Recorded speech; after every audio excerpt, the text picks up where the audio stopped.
Hello दोस्तों, तो कैसे हैं आप लोग। आई होप कि आप बहुत अच्छे होंगे, मस्त होंगे, दुरुस्त होंगे। आपका बहुत बहुत स्वागत है हमारे यूट्यूब चैनल लर्निंग अड्डा पे। आज के वीडियो में हम देखने वाले हैं डिटर्मिनेंट एंड मैट्रिक्स के प्रीवियस ईयर क्वेश्चन। इसके अंदर हम लगभग 5-6 क्वेश्चन देखेंगे जो प्रीवियस ईयर में आए हैं। इन दो टॉपिकों पे इतने ज़्यादा क्वेश्चन आते नहीं हैं, आते हैं तो स्ट्रेट फॉरवर्ड सिंपल क्वेश्चन आते हैं। अगर आपने एक बार नोट्स पढ़े हैं, क्वेश्चन ठीक ठाक क्वेश्चन लगाए हैं, ज़्यादा नहीं बोलूँगा, अगर एवरेज क्वेश्चन लगाए हैं तो आप आराम से कर सकते हो। परिभाषा बेस्ड क्वेश्चन आते हैं। तो सबसे पहले क्वेश्चन हम देखते हैं, यदि ए एक वर्ग मैट्रिक्स हो तो के बिलोंग्स टू आर, तो एडजॉइंट के ए ज्ञात करो। अब इस चीज़ के लिए हमको कहीं पे जाने की ज़रूरत नहीं है, यानी कुछ ज्ञात नहीं करना। मैंने कल प्रॉपर्टी पढ़ाई थी 7-8, अगर वो प्रॉपर्टी हमको याद है तो हमारा सिंपल काम हो जाएगा। इस क्वेश्चन का आंसर हमें आता है और हमारे 2 नंबर क्या हो जाएंगे, पक जाएंगे। तो इसमें मैंने प्रॉपर्टी करवाई थी ए डी जे के ए इक्वल्स टू के की पावर n-1 एडजॉइंट ए। तो के की पावर n- एडजॉइंट ए हमारा क्या हो जाता, आंसर हो जाता है। सिंपल, हमको इसके अंदर कुछ नहीं करना था, सिर्फ प्रॉपर्टी याद रखनी थी और हाथ पैर भी नहीं हिलाना था। तो ये प्रॉपर्टी इम्पोर्टेंट है, मैंने कल भी बोला था, आज फिर बोल रहा हूँ, इसको याद कीजिए, खासकर एडजॉइंट की। अगला क्वेश्चन अच्छा है, वो देखते हैं। अगला क्वेश्चन है, यदि ए एक मैट्रिक्स हमको दिए तो मैट्रिक्स ए है वर्ग सम मैट्रिक्स। वर्ग सम मैट्रिक्स हमारे पास क्या होती है, A square is equals to ए, यह हमारी वर्ग सम मैट्रिक्स होती है। शून्य भावी मैट्रिक्स हमारे पास क्या होती है, ए स्क्वायर यानी कि ए की power P is equals to 0। A की पावर पी, पी यहाँ पे क्या है, इसकी कोटि हमारे पास 2 है, तो इसको हम क्या लिख सकते हैं, ए की स्क्वायर 0। फिर है हमारे पास अंतर्वलनीय मैट्रिक्स। अंतर्वलनीय मैट्रिक्स हमारी क्या होती है, A square is equals to आई। और अव्युत्क्रमणीय मैट्रिक्स होती है हमारी ए का मोड इज इक्वल्स टू 0। अब ए का मोड हम तुरंत ज्ञात कर सकते हैं, 0 इंटू 0 -1 इंटू 1 यानी कि -1। तो ये हमारा मोड 0 तो नहीं है, यानी कि एक ऑप्शन हमारा कैंसिल हो गया। अगला है हमारे पास, अब इसका हम क्या करेंगे, हमको सब में स्क्वायर देखना है, निकाल के स्क्वायर देखेंगे हमको तुरंत पता लग जाएगा कि कौन सा आंसर होगा। तो स्क्वायर करूँगा तो 0 1 1 0 0 1 1 0। अब यहाँ पे प्रोडक्ट होगा, प्रोडक्ट कैसे होता है, रो बाई कॉलम। तो 0 से 0 गुणा हुआ 0, 1 से 1 गुणा हुआ तो यहाँ पे 1, 0 से 0 1 गुणा हुआ 0, 1 से 0 गुणा हुआ 0, 1 से 0 गुणा हुआ 0, 0 से 1 गुणा हुआ 0, 1 से 1 गुणा हुआ 1 और 0 से 0 गुणा हुआ 1। तो ये हमारा प्रोडक्ट हो गया। और ये हमारी क्या है, एक आइडेंटिटी मैट्रिक्स, यानी कि आइडेंटिटी है। तो यहाँ पे क्या हुआ, ए स्क्वायर हमारा किसके बराबर आ गया, आई के बराबर। ना ए के बराबर आया ना 0 के बराबर आया, यानी ये भी गया और ये भी गया। हमारा आंसर क्या हो गया, सी आंसर। तो इसने आपको प्रोडक्ट में भी ज़्यादा जोर नहीं करवाया, सिंपल सी मैट्रिक्स दी है 0 1 1 0, और लगभग काम ख़त्म भी कर दिया है, क्योंकि सभी में ए स्क्वायर दिया हुआ है। ए स्क्वायर निकाला, सब तुरंत पता लग जाएगा तीनों ऑप्शन का कि कौन सा ऑप्शन हमारा करेक्ट होने वाला है। अगला क्वेश्चन है हमारे पास, बी प्लस सी ए प्लस बी ए, ये हमको सारे इसके एलिमेंट दिए हुए हैं। अब हमको यहाँ पे ऑप्शन दिए हुए हैं, तो इसके अंदर क्या करेंगे। इसके अंदर मैंने क्या बताया था, जब हमको कुछ एक पैटर्न दिख रहा हो, यानी कि मैं अगर किसी दो रो को, किसी दो स्तंभ को आपस में जोड़ूं या घटाऊं, तो मेरे पास एक स्पेसिफिक अच्छा कोई चीज़ बन जाए। अब यहाँ से मेरे को क्लियर दिख रहा है, अगर मैं तीनों को जोड़ूं तो मेरे पास क्या बन जाएगा, 2b plus 2a plus c, ये बन जाएगा। सेकंड रो में क्या बनेगा, आगे वाले ऐसे कैसे हो जाएंगे, एक बार c 2c plus 2b plus a, आगे वाले वैसे के वैसे 2a plus 2c plus b। अब इसमें क्या है, हमारा कोई भी कुछ कॉमन नहीं है, यानी कि हमारा अच्छा चीज़ नहीं बना।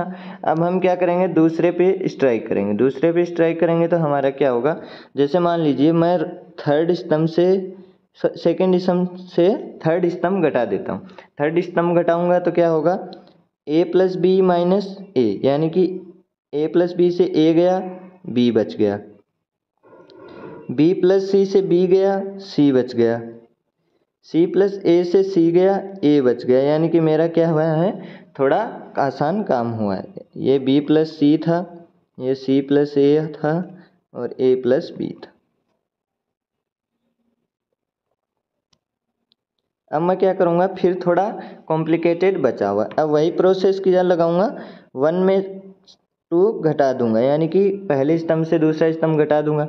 b प्लस सी से b गया, c बचा, c प्लस ए से c गया, a बचा, a प्लस b से a गया, b बचा, और यहाँ पे b a c b a c, ये मेरे पास क्या आ गई, मैट्रिक्स। यानी कि इस मैट्रिक्स का मैंने तुरंत क्या बना लिया, ऐसा मैट्रिक्स। अब मेरे को गुणा करने में कोई जोर नहीं आएगा, यानी कि मैं इसका अगर मान निकालूंगा तो मेरे को इतना जोर नहीं आएगा। अब मान निकालूंगा तो मेरे पास क्या है, C B A C B B A सी, ये है। अब मैं कैसे मान निकालूंगा, पहले c, तो c square minus A B minus B A C minus B square plus a into A square minus B C. अब यहाँ पे गुणा हुआ तो c cube minus A B C minus A B C plus B cube plus A cube minus A B C, तो ये क्या हो गया, A cube plus B cube plus C cube minus 3ab, ये हमारा क्या आ गया, आंसर। तो यहाँ पे हमारे पास ए cube B cube C cube minus 3abcd answer, इसका करेक्ट आंसर होगा। सिंपली हमको क्या लगाना है, हमको ध्यान ये रखना है कि अब इतने बड़े बड़े गुणा करने बैठ जाएंगे, कहानी खराब। तो इसको हम सरल कैसे कर सकते हैं, पहले वाले मेथड से मैं गया, कॉम्प्लिकेटेड हुआ, नहीं हुआ, फिर मैंने देखा कि यहाँ पे सेकंड स्तंभ से थर्ड स्तंभ घटा रहा हूँ, मेरा काम आसान हो रहा है, फिर जो आ रहा है वो मैं फर्स्ट स्तंभ से घटा रहा हूँ, तो मेरा काम अगेन आसान हो रहा है। तो ये चीज़ मेरे को फॉलो करनी पड़ेगी। अगला क्वेश्चन है मेरे पास, यहाँ पे क्या पूछा है, A X cube plus B X square plus C X plus D है, तो डी का मान ज्ञात करो। अब यहाँ पे खेल क्या हुआ है, खेल पता भी नहीं लगा। खेल ये हुआ कि हमको इतना बड़ा सिर्फ दिखाने के लिए, डराने के लिए किया गया काम है। हमको क्या पूछा है, डी पूछा है।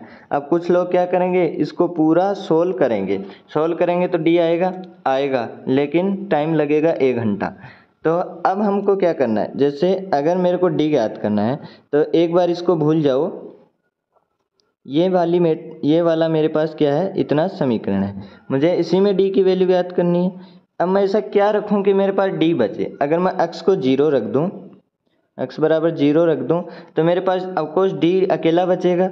अब मेरे को आगे पीछे जाने की ज़रूरत नहीं है, क्योंकि ए एक्स क्यूब यानी ए 0 प्लस बी इंटू 0 प्लस सी इंटू 0 प्लस डी, सारे 0 हो गए, डी अकेला बच गया, और डी हमको ज्ञात करना था। तो वही डी एक्स 0 मैं इसके अंदर पुट कर दूंगा, तो मेरे पास क्या आ जाएगा, 1 0 0 3 1 0 2 4 -1,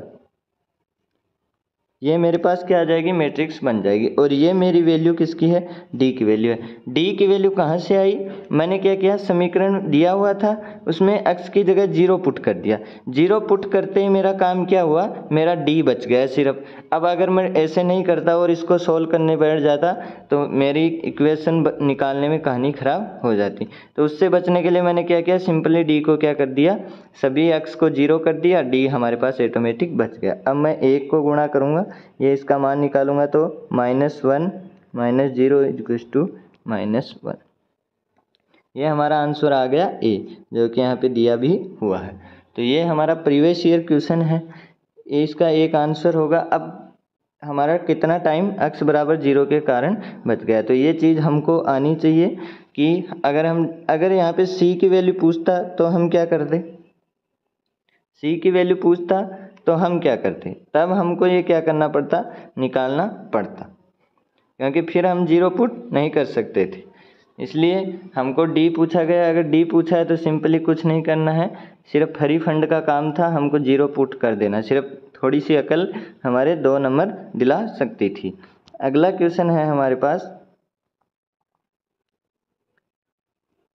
यदि मैट्रिक्स ए तब x के वास्तविक मानों की संख्या जो समीकरण d/dx को संतुष्ट करे होगी।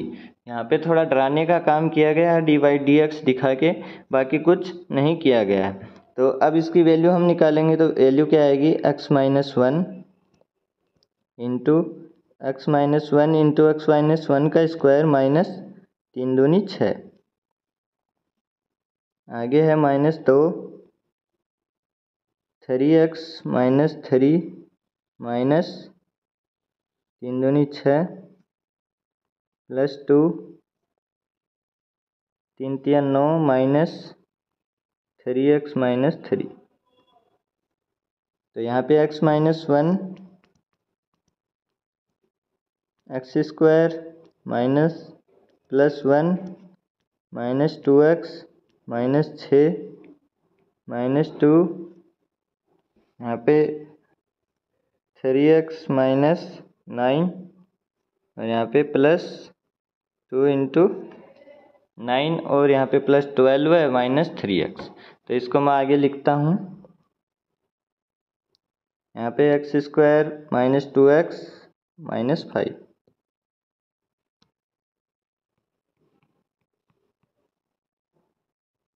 X square minus 2x minus 5, यहाँ पे -2 3x माइनस 9 प्लस 2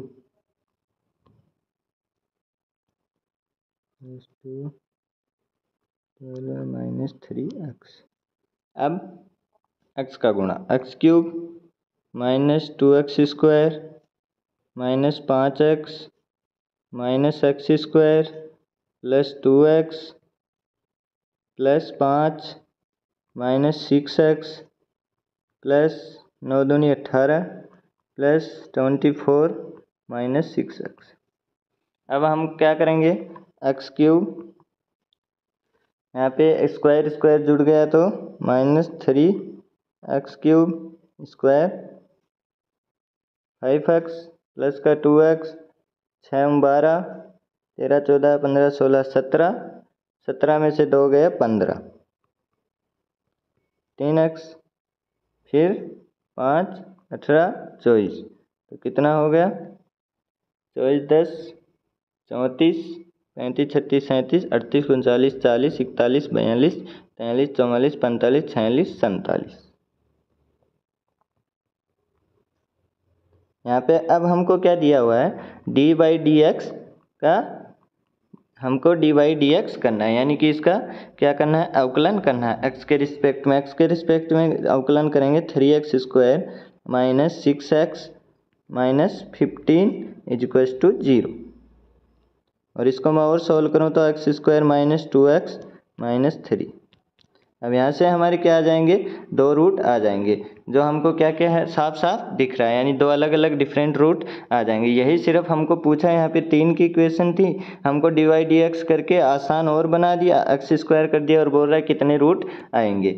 ऐसे बोल रहा है कि कितने रूट आएंगे, कितने रूट आएंगे, हमारे पास 2 रूट आएंगे। तो ये हमारा क्या हो गया आंसर। करना कुछ नहीं है, सिर्फ इसके अंदर भी हम क्या कर सकते थे, इसके अंदर से ये घटा सकते थे तो ये 0 हो जाती, या फिर इसके अंदर से ये घटा देते तो 0 हो जाती, तो हमारी कैलकुलेशन क्या हो जाती आसान। लेकिन थोड़ा ठीक था, टाइम में होने वाला था, इसलिए मैंने पूरे को ही कर लिया, इसमें कुछ लोचा लगाया नहीं। तो ये इतनी सी कैलकुलेशन है और हमारा आंसर आ गया। अगला है हमारे पास लिस्ट है, दूसरी लिस्ट है, उसका हमको क्या करना है, मिलाना है। तो पहले में दिया हुआ एक वर्ग अवयव है जिसके लिए a square equals to a। अब a square equals to a अगर हमको डिफिनेशन याद है तो हम क्या बोलेंगे, वर्ग सम अवयव है, वर्ग सम अवयव है। तो इसके अंदर हम ढूंढेंगे वर्ग सम अवयव है कौन सा है। तो यहाँ पे थोड़ा इंग्लिश नाम दिए हुए हैं उसने, ये गलत किया है, वैसे देना नहीं चाहिए, उनको हिंदी नाम देने चाहिए थे, लेकिन फिर भी देखते हैं। वृक्षसम अवयव को हम इंग्लिश में क्या बोलते हैं? आइडेम्पोटेंट अवयव है। आइडेम्पोटेंट अवयव है, यानी कि ए हमारा किससे मेल खाएगा? 4 से खा गया। फिर हमको दिया हुआ है ए की पावर m इजिक्वल्स टू 0, यानी कि ए की power p is equals to 0, m वहाँ पे क्या है? उसकी कोटि। तो ये ए की पावर p इजिक्वल्स टू 0 हमारे पास क्या है? शून्य भावी अवयव है। ये मैंने सब क्लास में पढ़ाया हुआ है। ए की पावर p इजिक्वल्स टू क्या है? 0, यहाँ पे m दिया हुआ है, तो इसका शून्य भावी अवयव। शून्य भावी अवयव को क्या बोलते हैं? नीलपोटेंट अवयव है। नील यानी शून्य, तो शून्य भावी अवयव है। तो b का हम मेल खाएंगे 1 से। फिर अगला है A square equals to I. A square equals to I हमारे पास क्या है? अंतर्वलनीय अवयव है। अंतर्वलनीय अवयव को हम क्या बोलते हैं? इन्वोल्यूटरी अवयव है। इन्वोल्यूटरी अवयव है। तो ये हमारे पास सी किससे मेल खाएगा? हमारा 2 से। लास्ट में है एक वर्ग अवयव जिसके लिए ए की पावर ट्रांसपोज इक्वल्स टू ए। तो ये हमारे लिए क्या है? एक सममित अवयव है। अगर ए की power transpose equals to -a होता तो क्या होता? विषम सममित अवयव है। तो ये हमारे पास सममित अवयव हो गया, यानी कि डी हमारा किससे मेल खाएगा? 3 से। तो अगर ये हमारा ऑप्शन होता, यानी कि आगे वाले ऑप्शन है नहीं इसके अंदर, तो इसमें ऑप्शन ये करेक्ट हो जाता। ए 4 से मिलता। तो इसके लिए थोड़ा इसके इंग्लिश नाम भी याद रख लें, कई बार इंग्लिश नाम दे देगा तो आते हुए भी हमको क्वेश्चन क्या हो जाएगा? गलत। वैसे इसको देना नहीं चाहिए था, लेकिन इसने दे दिया। तो ये हमारे पास आंसर हो गए। आज के वीडियो में इतना ही। अगर वीडियो पसंद आई हो तो वीडियो को लाइक करें, चैनल को सब्सक्राइब करें। धन्यवाद।